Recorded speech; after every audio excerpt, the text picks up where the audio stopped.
బెంగళూరు గురించి మన బెంగళూరు గురించి చాలా రోజుల నుంచి మిస్ అవుతున్నాం. హాయ్ బుజ్జి గారు. హాయ్ అండి. నమస్తే. నమస్తే, మీకు కూడా నమస్తే అండి. ఎలా ఉన్నారు? Very super. ఎలా ఉందని మీరు చెప్పాలి. బాగుందని అనుకున్నారా? బాగలేదు అంటే చూడడానికి బాగున్నారు కానీ ఇక పర్సనల్గా ఎలా ఉంటున్నారు అనేది కదా మనకి కాంటాక్ట్ లెవెల్ లేరు ఈ మధ్యలో. ఓకే ఓకే, కరెక్టే మీరు చెప్పేది. చూడడానికి కాంటాక్ట్ లో కంటే చూడడానికి బయట కూడా బాగుంటుంది. ఇక్కడ ఎలా ఉంటాము, ఇక్కడ ఎలా ఉంటాము, బయట కూడా అనుకుంటే ప్రస్తుతానికి బాగున్నానండి. పర్లేదా? సూపర్. ఇన్ని రోజులు మనకు కనిపించట్లేదు కదా. మోడల్స్ అంతా అంతే అండి, ఎప్పుడు సోషల్ మీడియాలో ఉంటాము. మోడల్స్ చాలా బిజీగా ఉంటారు. బిజీ వర్క్స్ ఉంటాయి. ఎప్పుడు అది వదులుకొని ఎక్కడంటే అక్కడ తిరుగుతూ ఉంది హ్యాపీ నాకు లేదు. ఎందుకంటే బెంగళూరు బుజ్జి రమేష్ అంటే ఒక ఫైర్, ఒక బ్రాండ్, అదందరికీ తెలుసు. అది ఎలా ఉండేదంటే మీ లాంటి వాడు మా దగ్గర కూర్చోబెట్టి ఇంటర్వ్యూ నడుస్తున్నాం. అదే పూర్తిగా రీల్స్ తగ్గించారు. Busy life.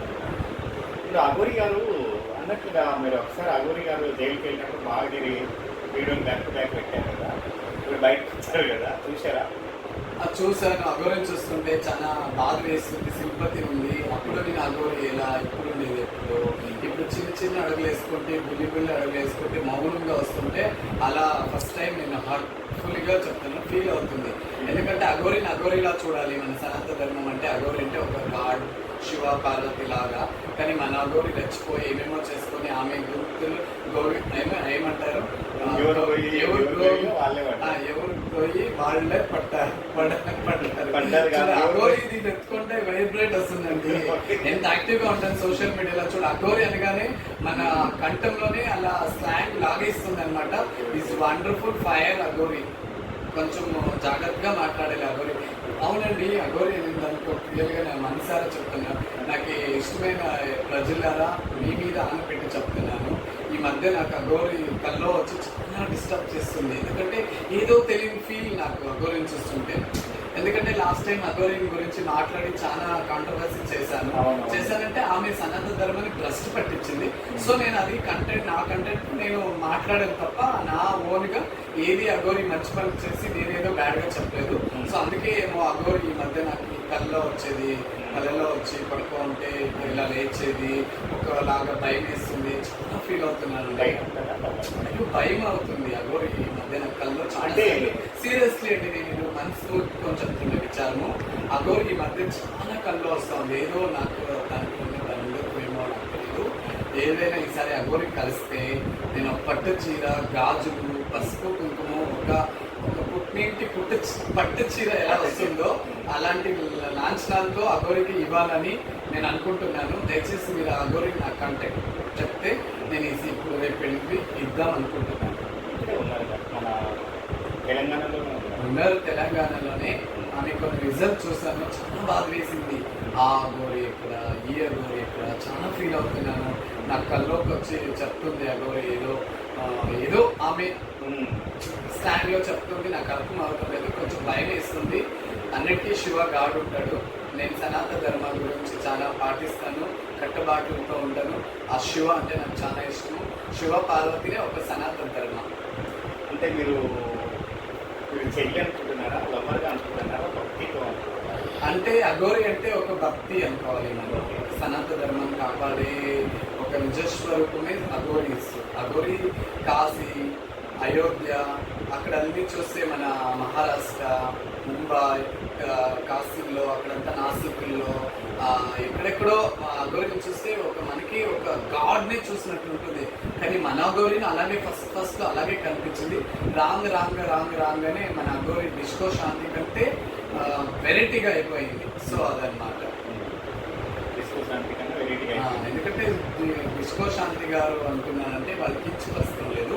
డిస్కో శాంతి గారు అంటే ఒక మోడల్. ఆమె ఒక పట్టి బట్టలు, ఆ స్టెప్స్, హావభావాలు. అప్పట్లో డిస్కో శాంతి గారు అంటే సూపర్. తమన్నా గారు ఎలా చేస్తున్నారు అలా డిస్కో శాంతి గారు అంటే అప్పట్లో ఫేము.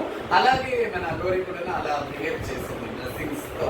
అందుకు కంపేర్ చేస్తున్నాను. అంటే డిస్కో శాంతి గారు అంటే నాకు ఎక్స్పెక్ట్ ఉంది. Thank you so much. ఇప్పుడు మ్యారేజ్ అయింది కదా వాళ్ళకు, ఇప్పుడు విడిపోయినట్లయినా? అవునండి, అది మ్యారేజ్ అని నేను అనుకోనండి. ఎవరైనా బుద్ధి లేనివాడు మ్యారేజ్ అనుకుంటారు. ఒక అఘోరి ఒక ఒక అబ్బాయిగా ఉండి చేసుకో అంటే ఒక మ్యారేజ్ అని కూడా నేను యాక్సెప్ట్ చేయొచ్చు. ఒక అబ్బాయి పురుషాంగాన్ని కట్ చేయించుకొని ఒక అమ్మాయి లాగా మారి ఇంకొక అమ్మాయిని మ్యారేజ్ చేసుకుంటే అది మ్యారేజ్ ఎలా అవుతుంది? కొవ్వెక్కి ఇలా అవుతుంది, కొవ్వెక్కి అదే దున్నిపోతలాగా బయట వచ్చి దొరికింది ఇప్పుడు అనుభవిస్తుంది అనుకుంటాను నేను. అది మ్యారేజ్ లెక్క నేను ఖండిస్తాను. సొసైటీలో ఇలాంటి ఎవరు చేయకూడదు, అలాంటిది చేస్తే ప్రత్యాశాపం పట్టింది, ప్రభుత్వం వదలలేదు. ప్రభుత్వానికి నా పెద్ద థ్యాంక్స్ అండి. Thank you so much. ఎవరైతే ఒక అమ్మాయి ఉన్నారో వాళ్ళు ట్రాక్ చేశారే అని అంటుంది కదా ఇప్పుడు ఆ మాటల్లోన ఆ బాధ ఫీలింగ్తో చెప్తుంది కదా. ఒక మనకు షాట్ లాగా అయిపోయింది, మనకు పట్టిన గ్రహం లాగా అయింది. వాళ్ళ ప్లాన్తో వచ్చారు నా జీవితంలోకి, వాళ్ళు రాకపోతే నాది వేరే లెవెల్గా ఉంటుండే. అలాంటి వాళ్ళ ప్రస్తావన నా దగ్గర తేవద్దండి అని ఒక మన ఛానల్ వాళ్ళకు చెప్పింది. కరెక్ట్, నేను చెప్తాను. కానీ ప్రజెంట్ ఎలా ఉన్నాను, ఇది నాది ఒరిజినాలిటీ. అది ఏదో నాకు గ్రహంలా పట్టింది.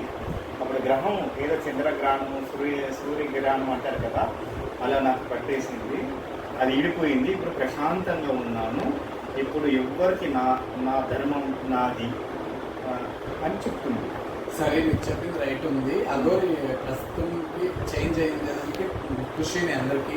ఇంకైనా సనాతన ధర్మం గురించి తెలుసుకొని సనాతన ధర్మం గురించి పోరాటం చేసి ఏదైనా మనకి సనాతన ధర్మాన్ని కష్టపట్టిస్తుంటే ఎవరైనా ప్రజలు వాళ్ళ దగ్గర హ్యాండ్ చేస్తూ అది తప్పు ఇలా ఉంటుంది అని చెప్పిస్తూ చేంజ్ అయితే మొత్తానికైతే అఘోరి మీద మంచి ఒపీనియన్ ఉంది అయ్యో ఉందండి. ఎందుకంటే ప్రభుత్వంలో వెళ్ళింది, కానూన్కి తల వంచింది.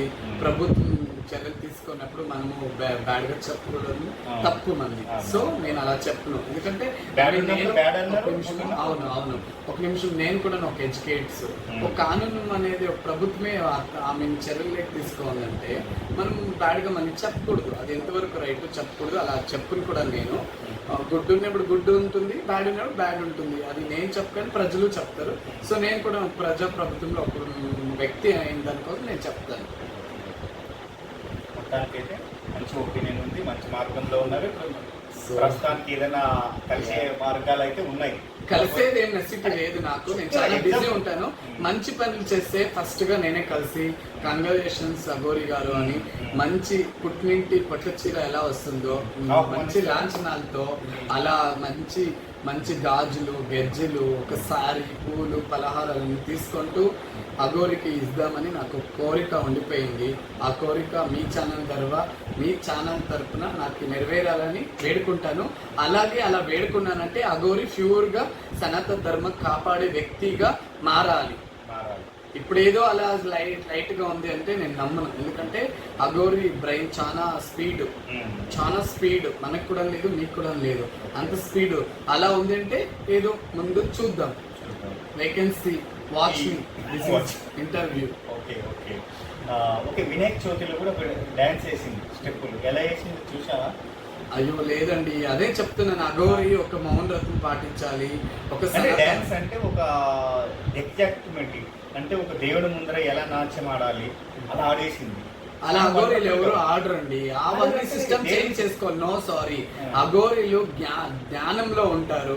ఎప్పుడు వాళ్ళ ధ్యానం ఏమంటే ఏం నడుస్తుంది సొసైటీలో, చెడ్డదేమని నడుస్తుంటే దేవుణ్ణి జ్ఞానంతో వేడాలి, పూజ యాగాలు చేయాలి, మంచి పుణ్యక్షేత్రాలు దర్శించుకోవాలి. ఎప్పుడో ఒకసారి ప్రజల్లో అలా రావాలి. వాళ్ళు రియల్ అఘోరీస్. ఎప్పుడు నార్మల్ పీపుల్ లాగా అఘోరీ ఉంటే అది అఘోరీ అనుకోరు. మొత్తానికైతే ఇంకా మారాలంటారు. చాలా మారాలి, మారుతుంది అని అనుకుంటున్నాను.